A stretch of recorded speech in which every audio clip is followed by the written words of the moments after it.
muertos. Es como el ahogado que está en los últimos segundos ahí, que se está ahogando.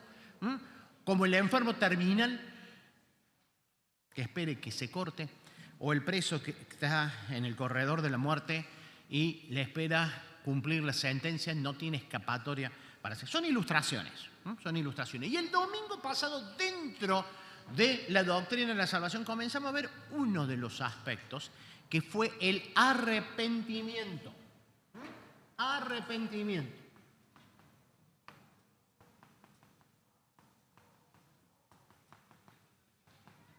Y yo dije, ilustré, para que lo podamos entender, que después vamos a ver, hoy vamos a ver si podemos ver conversión, después tengo santificación, regeneración, justificación, adopción, glorificación. Después, cuando avancemos un poquito más, yo les voy a dar la hojita. Y yo dije que no se la doy ahora porque ustedes no van a venir a la clase. Se van a quedar acá porque están todos los versículos, entonces se van a sentar después a ver el video y no van a venir a clase. No. Inclusive, no es un material que hice yo, lo conseguí y hay algunos versículos que están mal, así que a medida que voy avanzando, voy repasando, corrigiendo, inclusive he agregado algunos, así que Y yo dije que la doctrina de la salvación, lo ilustré de una forma muy burda, es como un cuerpo humano, con vida.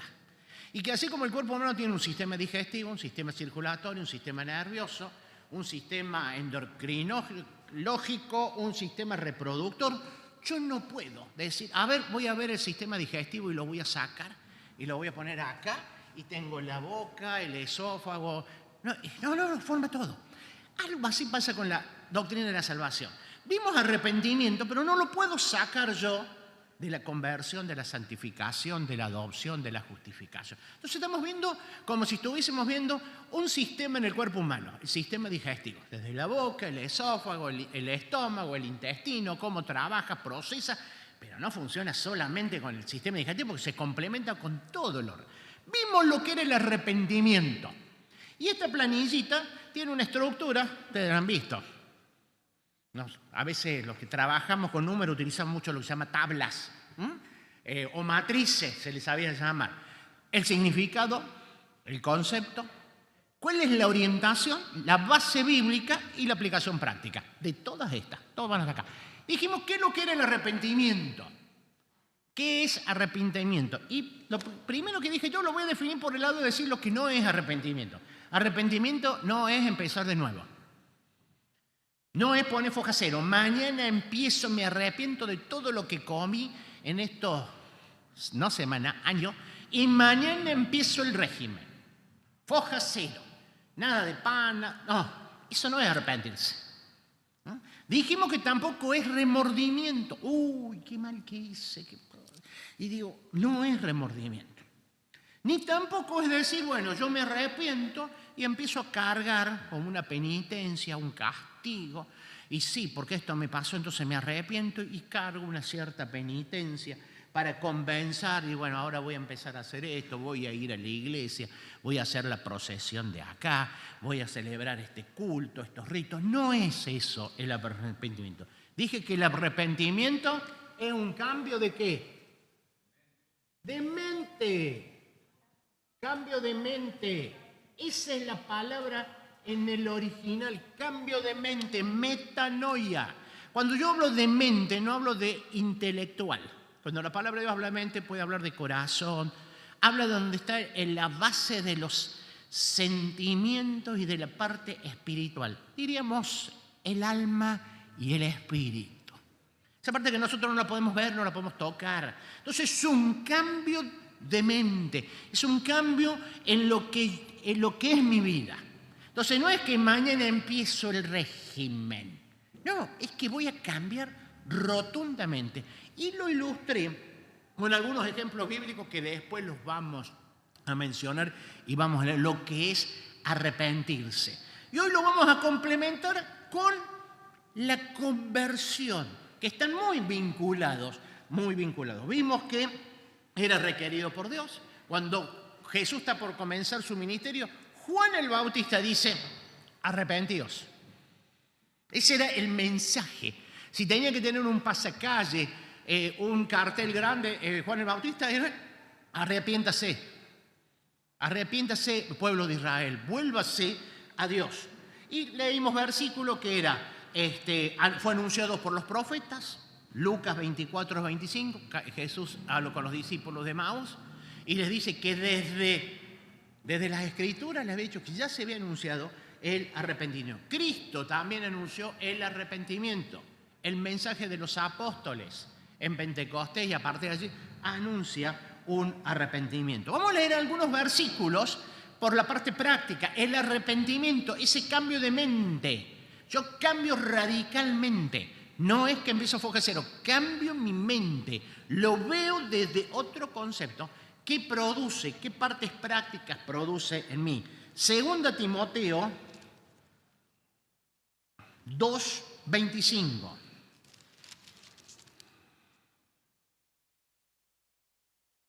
Vamos a leer desde el versículo 24 para entender un poquito más, porque el siervo del Señor no debe ser contencioso, sino amable para con todos, apto para enseñar, que con mansedumbre corrija a los que se oponen, porque quizás Dios les conceda de que se arrepientan, los que se arrepientan, conozcan la verdad.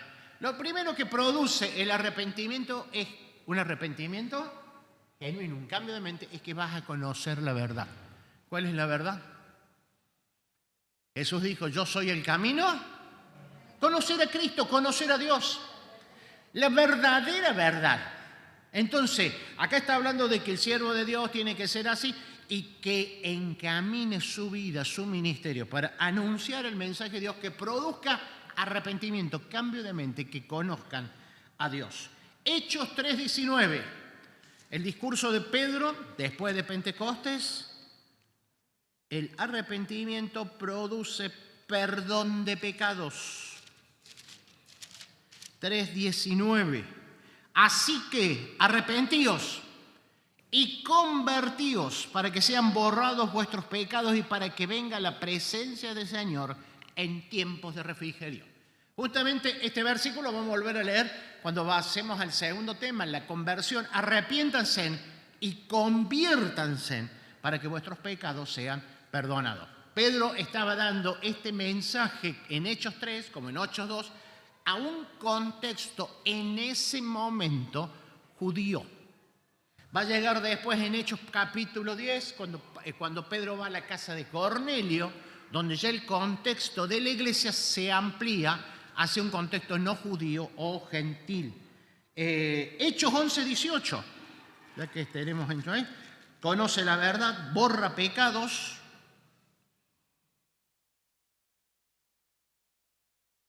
Pedro explica lo que pasa en casa de Cornelio, de que ahora no solamente judíos habían conocido la verdad, se habían convertido, se habían arrepentido, y la conclusión que llegan al escucharlo los que estaban en Jerusalén, al oír esto, dice la Nueva Versionista, se apaciguaron y alabaron a Dios diciendo, así que también los gentiles se les ha concedido a Dios el arrepentimiento, ¿para qué?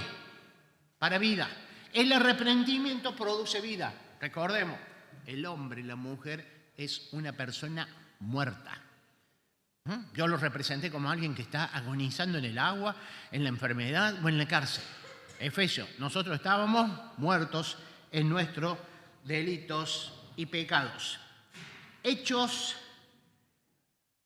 2 Timoteo, el otro puntito, el resultado práctico, 2 Timoteo 2:26.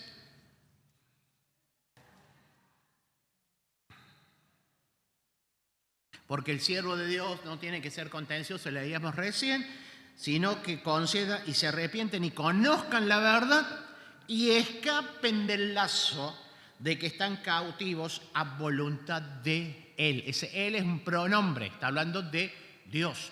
El arrepentimiento produce libertad. No solamente produce vida, borra pecado, conocer, produce libertad. Este tema lo vamos a encarar y lo vamos a ver bien cuando veamos la redención. Si bien no lo tengo todavía en la planillita, lo vamos a agregar cuando veamos el concepto de redención, que redimir significa dar libertad. Dar libertad. El arrepentimiento produce libertad.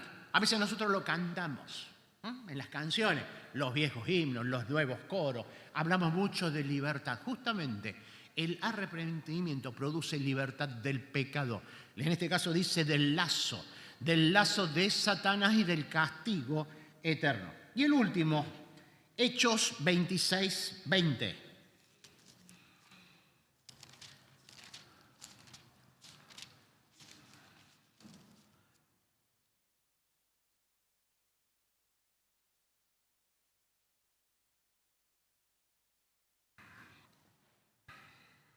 Pablo está exponiendo ante el rey Agripa su testimonio, su vida.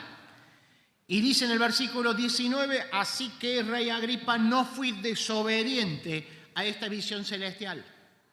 Al contrario, sino que comenzando con los que estaban en Damasco, siguiendo con los que estaban en Jerusalén, en toda Judea y luego con los gentiles, a todos prediqué de que se arrepintieran y se convirtieran. Nuevamente las dos palabras, arrepentimiento y conversión, para demostrar su arrepentimiento con buenas obras.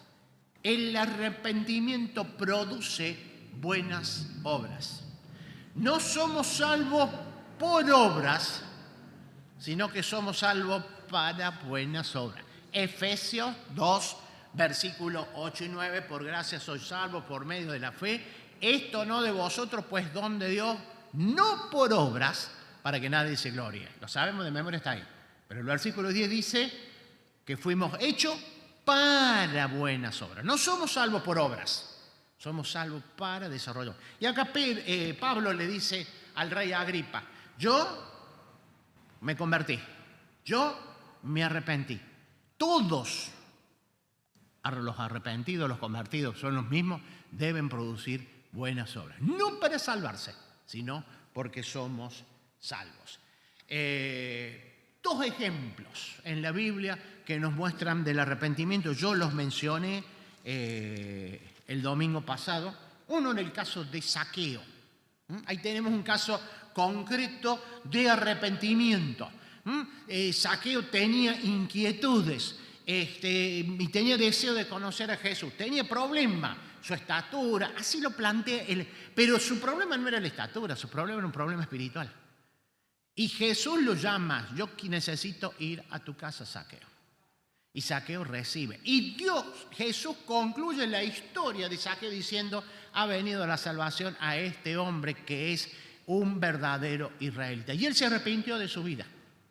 Hasta el punto que restituyó, de acuerdo a lo que establecía la ley en el Antiguo Testamento, que cuando alguien estafaba, alguien robaba, no solo debía devolver, sino que debía. Por eso dice, si alguien es defraudado, le devuelvo. Y le voy a devolver con creces, porque así establecía la ley, porque era un verdadero israelita. Porque había ahora en él un verdadero arrepentimiento. Cambió su mente, cambió su vida. Ya no iba a seguir estafando, sino que ahora servía a Dios.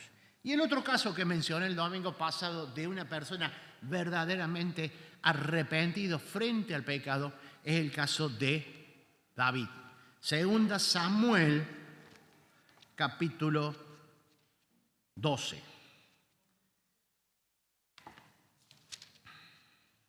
En el capítulo 11 está el pecado de David cuando comete adulterio con Betsabé. Posteriormente miente y engaña a Urías. Y por último manda a matar a Urías. Él no es el autor material, pero es el autor intelectual, diríamos. Hoy los abogados, si tuvieran que encausarlo, lo acusarían. Él fue el autor intelectual del asesinato de Urías. Y había cometido un pecado grave delante de Dios. Él después va a escribir el Salmo 51, donde va a tratar de reflejar en lo que él amaba, que era escribir esos poemas y esas canciones, lo que le pasó en todo ese tiempo. Pero pasa el tiempo, él era rey, estaba en el palacio. El asesinato fue en el frente de la batalla, el adulterio fue en el palacio del rey. Pasa el tiempo y capítulo 12, Natán, varón de Dios, profeta de Dios, Dios lo llama para que vaya y reprenda al rey David y le diga lo que pasó. La misión de Natán era una de las más difíciles que creo que la Biblia le encargó a un hombre, que tenía que presentarse delante del rey. Y Natán, yo dejo que después lo lean el capítulo 12. Y Natán buscó la forma y se lo presentó a través de un relato de una parábola. Y él le dice, mira, yo te voy a contar una historia. Y le contó una historia para que reflexionara y pensara. Y les contó, había dos hombres, uno era rico, el otro era pobre, uno tenía un rebaño muy grande, el otro tenía una sola ovejita, y el rico tomó la oveja, la única oveja que tenía el pobre, y se la quedó. ¿Y qué te parece, David? Dice el versículo 5 que tan grande fue el enojo de David contra aquel hombre que respondió a Natán, tan cierto como el Señor vive, que quien hizo eso merece la muerte. ¿Cómo pudo hacer algo tan ruin? Ahora pagará 4 veces el valor de la oveja. Y Natán le dice, ese hombre eres tú. ¿Por qué? Porque Dios dice esto, no yo, dice Natán. Dice el versículo 7. Así dice el Señor, Dios de Israel, yo te ungí como rey sobre Israel, te libré del poder de Saúl, te di palacio de tu amo, te puse mujeres en tus brazos, también te permití gobernar sobre Israel y sobre Judá, y sobre esto hubiese sido poco, te habría dado mucho más. ¿Por qué entonces menospreciaste la palabra del Señor haciendo lo que me desagrada? ¿Qué hiciste? Asesinaste a Urías para apoderarte de su esposa, lo mataste con la espada de los amonitas. Por eso la espada jamás se apartará de tu familia, pues me despreciaste al tomar la esposa de Urías, hitita, y hacerla tu mujer. Así dice el Señor, yo haré esto con vos y con tu familia. Lo que tú hiciste a escondidas, yo lo haré a plena luz del día delante de todo Israel. ¿Qué dijo David? He pecado contra el Señor. Él no dijo, asesiné, cometí adulterio, engañé. He pecado contra Dios. A tal punto que ahí nomás Natán, que había recibido el mensaje de Dios, le dice, ¿qué le hubiese correspondido a David? ¿Qué pena marcaba la ley? ¿Cómo? Muerte. El rey debía morir por adulterio y por asesinato. Por eso Natán le dice, el Señor ha perdonado tu pecado, no vas a morir. Sergio, fuerte.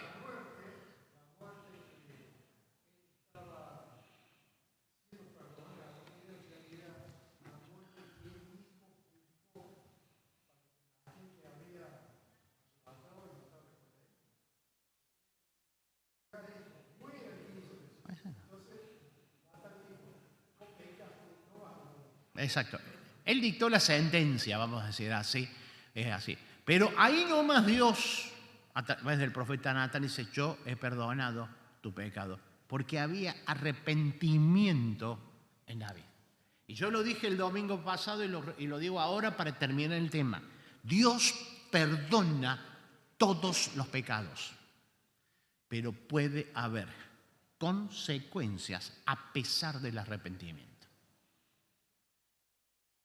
Y si bien David fue un gran poeta, un gran músico, un gran pastor, un gran rey, un estadista en el pueblo de Israel, casa adentro, su familia padeció muchísimo. Lo padeció antes y se agravó a partir, no de la sentencia de Dios, de su pecado. Violencia, muertes. Y acá le dice, lo que vos hiciste en secreto, una tarde, todo Israel va a ver lo que va a hacer tu hijo. Se cumplió en su hijo Absalón. Y tuvo consecuencia ahí nomás, porque el hijo que él tiene con Betsabé muere tiempo después.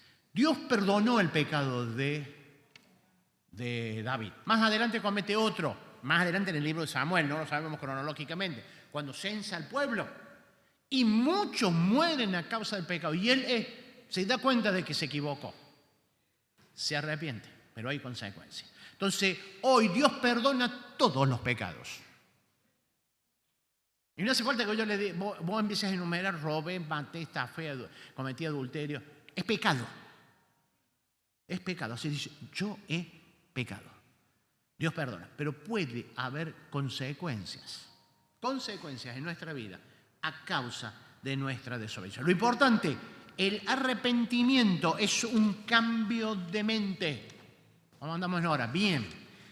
Vamos a ver el segundo, que es la conversión. Hemos leído algunos versículos donde está el arrepentimiento y la conversión juntas. Esta palabra es más evangélica, porque muchas veces nosotros la hemos usado y la escuchábamos antes en la iglesia, ¿no es cierto? Rodolfo, Amancio, Lorena, Miriam, Esteban. Y la conversión es convertido, no es convertido, te tenés que convertir. Utilizamos mucho esa palabra. No sé si la utilizamos mucho hoy, pero está más familiar con nosotros. Vamos a leer algunos versículos para introducirnos la base bíblica de lo que es la conversión. Leímos algunos que estaba arrepentimiento y conversión. Salmo 19:7.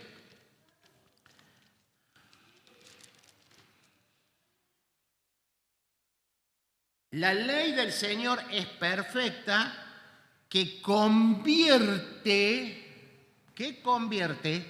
el alma. Nuevamente estamos hablando, podemos decir la mente, convierte el alma. Ahí cuando habla de alma, habla de persona, de la parte material y también material, toda la persona que convierte el alma. Efesios 5:8.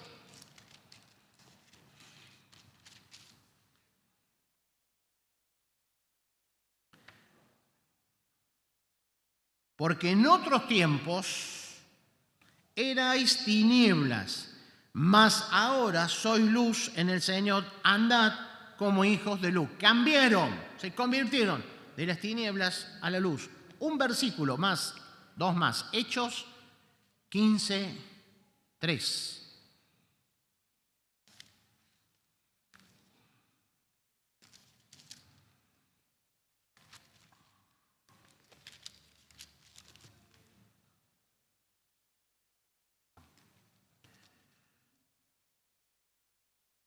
Está hablando de los hermanos que son convocados al concilio de Jerusalén y dice que enviados por la iglesia, al pasar por Fenicia y Samaria, contaron cómo se habían convertido los gentiles. Yo estoy tomando la palabra, esta conversión o los convertidos. Vemos que encontramos versículos y se utiliza, y todos los que leímos recién, de arrepentimiento y conversión. Pero el que más me gusta está en 1 Tesalonicenses 5:9.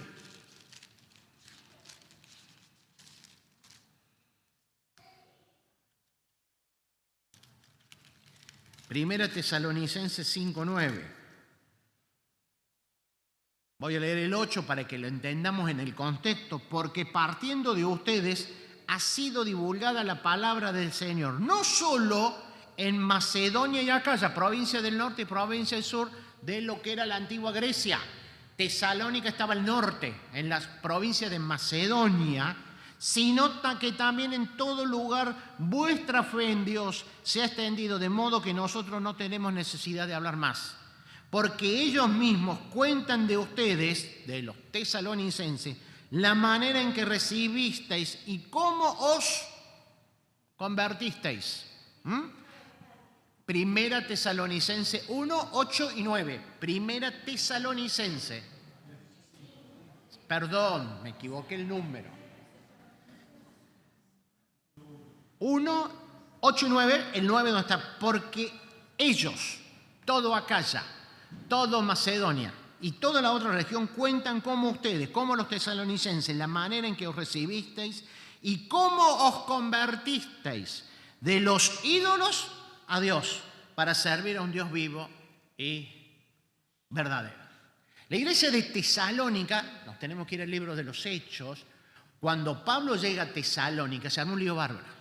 Ahí estaban los judíos y Pablo rápidamente tiene que irse de Tesalónica. Y llega a Berea y dice que los hermanos de Berea eran más nobles que los de Tesalónica.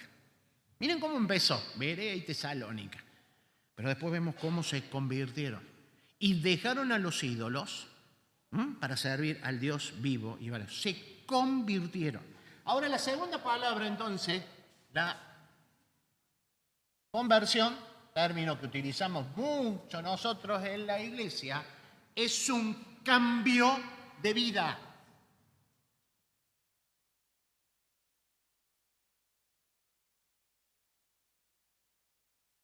Es un cambio de vida.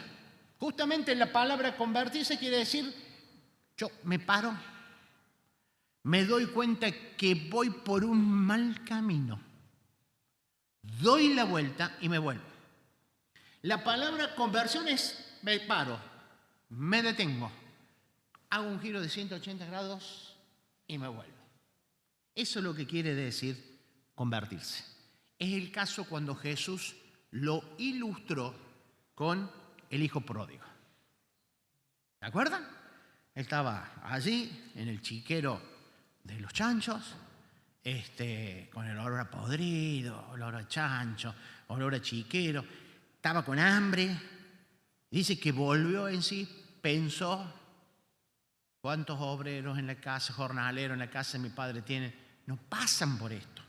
Jesús estaba ilustrando lo espiritual por medio de algo material, volviéndose en sí. Ahí hay un arrepentimiento, cambio de mente.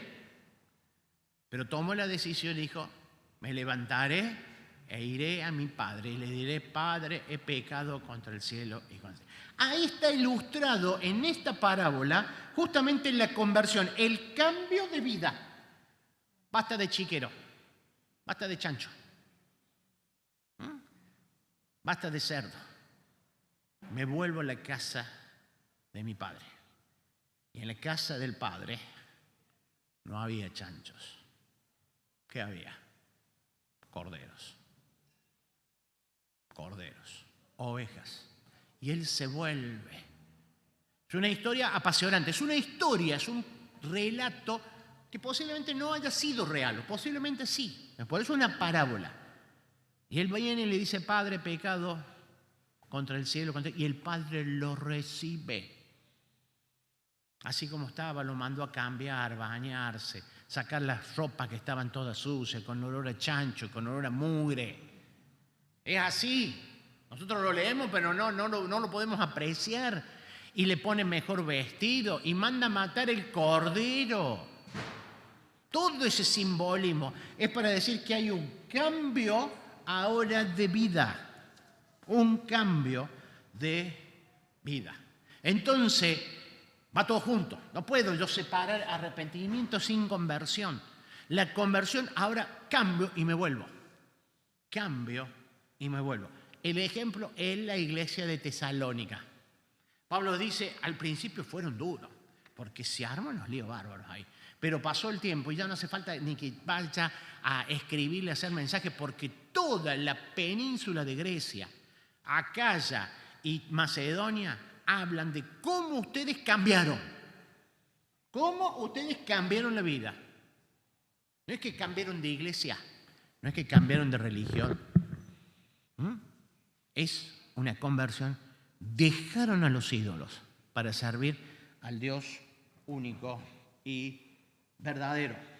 Salmo 84, 5.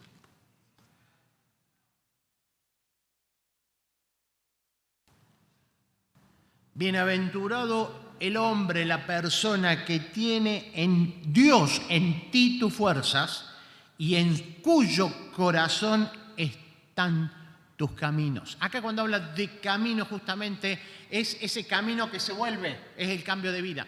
Mi vida ahora ha cambiado y yo sigo por la forma, el estilo de vida, la senda, el camino que Dios ha establecido. Ya lo decía el salmista aquí en el Salmo 84, que es bueno aquella persona que transita por el camino del Señor. Hechos 3:26.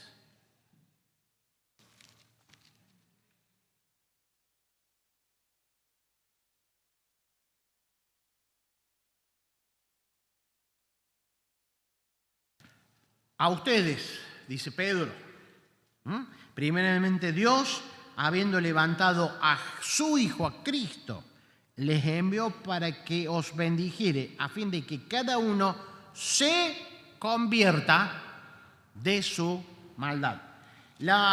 Dios quiere que todos vuelvan al camino, decimos a veces el camino de la fe, el camino de la salvación. Dios quiere que vuelvan, para que nosotros podamos volver a provisto por medio de su Hijo, que envió para que nos podamos convertir de la maldad en la bondad de Dios, no en la bondad mía. No es mis propias obras. El Espíritu Santo interviene también porque es el que produce, ilumina, convence al pecador de pecado, de justicia y de juicio.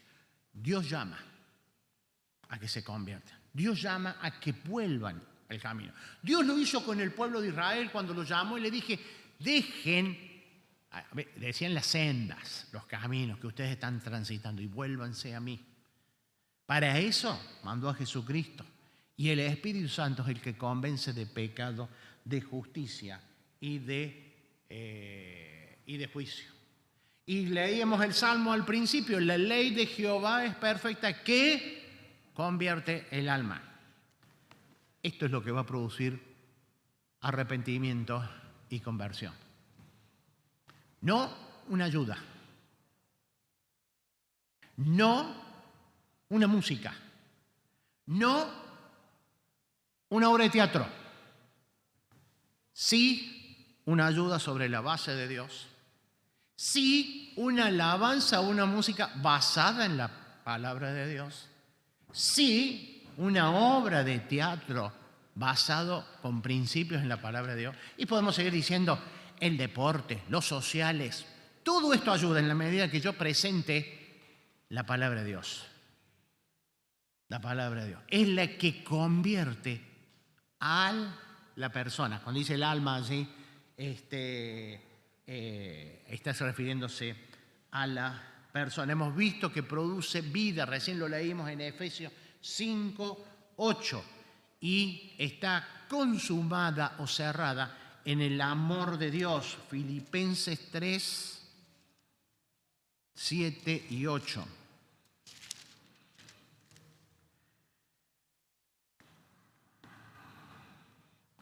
Pablo está relatando en los versículos anteriores su anterior vida. Guarda, que no estoy hablando de que se reencarnó, cambió. No, él a partir del momento de la conversión y del arrepentimiento dice, pero cuantas cosas eran para mí ganancia les he estimado como pérdida por amor de Cristo.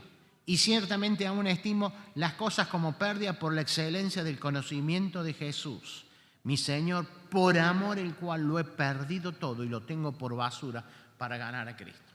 Pablo antes expone y dice, mire, yo tenía muchísimo para sentirme orgulloso.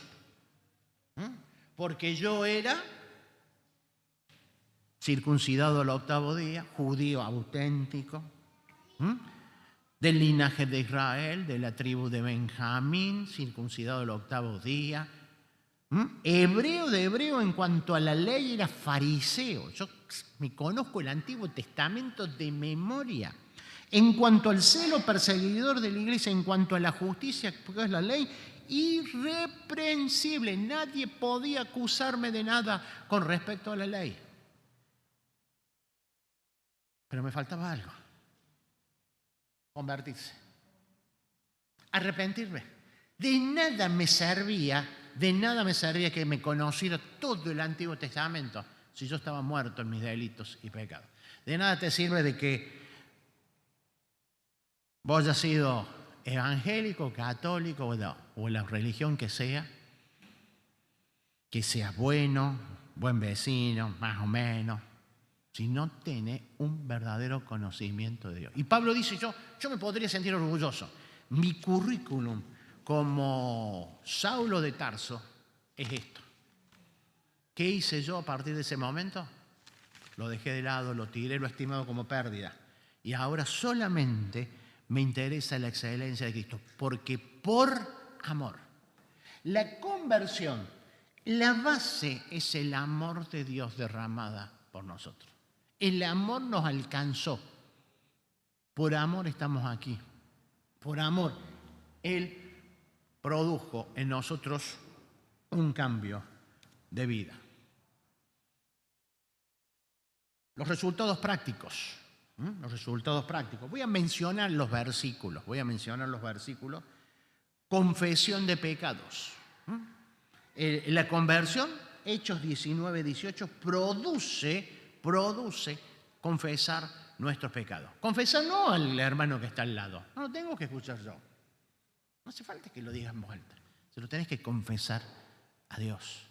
David se lo dijo a Natán, pero él en su corazón, cuando se lo estaba diciendo, he pecado, se lo estaba confesando a Dios que él había pecado. Hechos 19.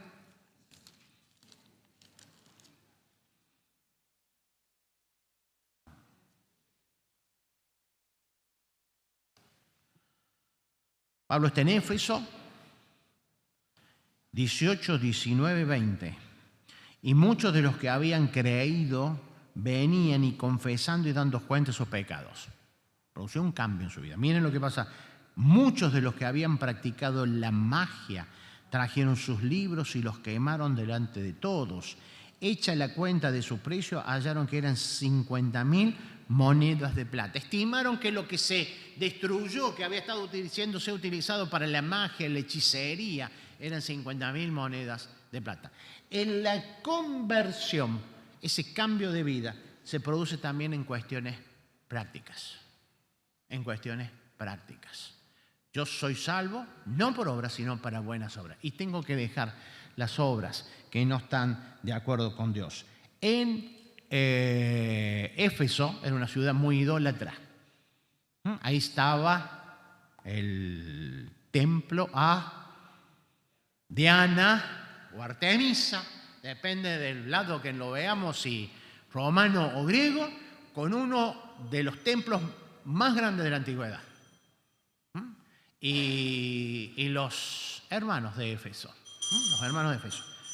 quemaron, dejaron, produce un cambio de vida. Habíamos leído 1 Tesalonicenses 1:9 que cambiaron de dueño.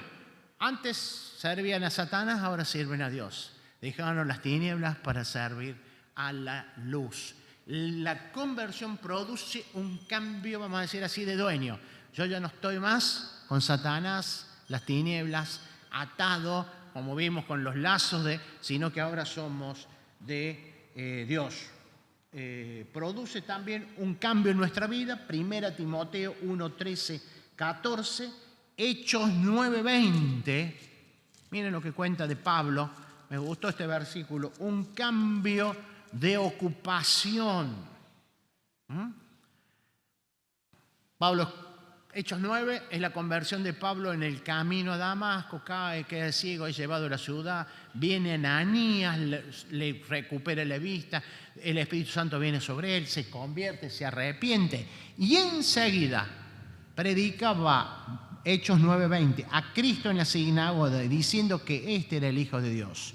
Y todos los que le oían estaban atónitos y decían, ¿no es este el que asolaba Jerusalén a los que invocaban este nombre?